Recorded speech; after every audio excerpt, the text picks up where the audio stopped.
Située à l'articulation des agglomérations lyonnaises et genevoises, la ville de Bourg-en-Bresse constitue un véritable pôle d'équilibre de la région Auvergne-Rhône-Alpes. En 2010, le syndicat mixte de développement du bassin de Bourg-en-Bresse Cap 3B a mené une réflexion sur la zone périurbaine située entre l'échangeur autoroutier Bourg-Sud et la ville. Les élus qui voulaient redonner une cohérence urbanistique à ce secteur stratégique et en maîtriser son développement ont décidé d'y implanter une zone d'activité économique tout en préservant l'activité agricole déjà présente. Il y avait à la fois une volonté de maîtriser le développement de ce lieu et puis il y avait une stratégie défensive aussi de ne pas vouloir laisser faire parce qu'on était un peu dans une situation de laisser faire. Il y avait une volonté politique de faire de l'agriculture dans ce secteur une véritable composante du développement de notre économie. Pour mener à bien ce projet, il a fallu mettre en place un certain nombre d'outils et définir une stratégie. Cette réflexion, elle s'inscrivait quand même dans notre réflexion dans le cadre du SCOT et dans le cadre du document d'aménagement commercial. Donc c'était vraiment une réflexion globale au niveau du grand bassin. Au niveau de l'outil, la création tout d'abord d'une société publique locale, qui était quelque chose de relativement nouveau au niveau des collectivités locales.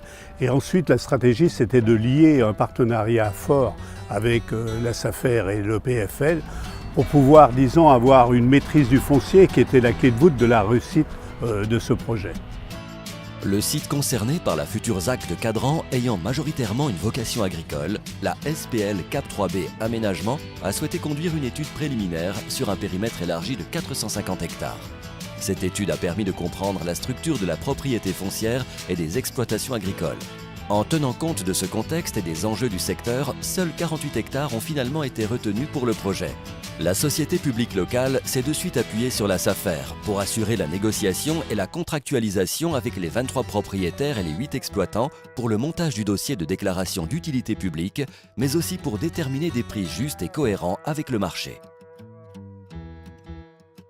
La SAFER nous a effectivement accompagnés pour définir une stratégie de prix en toute cohérence afin que la démarche soit bien comprise par l'ensemble des acteurs agricoles, donc propriétaires ou exploitants pour lesquels nous avons appliqué le protocole départemental en termes de calcul des indemnisations. Donc c'est effectivement important que la SAFER nous accompagne. Ils ont pu par ailleurs accompagner un certain nombre d'exploitants dans la recherche de terrains complémentaires pour lesquels ils avaient été dessaisis dans le cadre de ce parc d'activité. Cap 3B Aménagement, qui ne pouvait pas supporter le coût d'un si gros projet, s'est également rapproché de l'EPFL pour assurer financièrement les acquisitions, le portage et la revente des biens au fur et à mesure de leur mise à disposition auprès des industriels venus s'implanter sur la ZAC. En effet, nous ne pouvions pas supporter seuls le montant des investissements fonciers et donc le PFL en a assuré les 2/3 en termes d'investissement. Et par ailleurs, le PFL, dans un montage souple qu'ils nous ont proposé, nous ont permis d'être très réactifs sur cette opération pour pouvoir revendre les terrains auprès des premiers prospects qui se sont manifestés pour pouvoir s'installer sur le site. Au final, et après l'aménagement des espaces, 35 hectares de terrain viabilisés répartis en 4 zones sont proposés aux entreprises issues du monde industriel, de la production logistique ou encore du gros artisanat.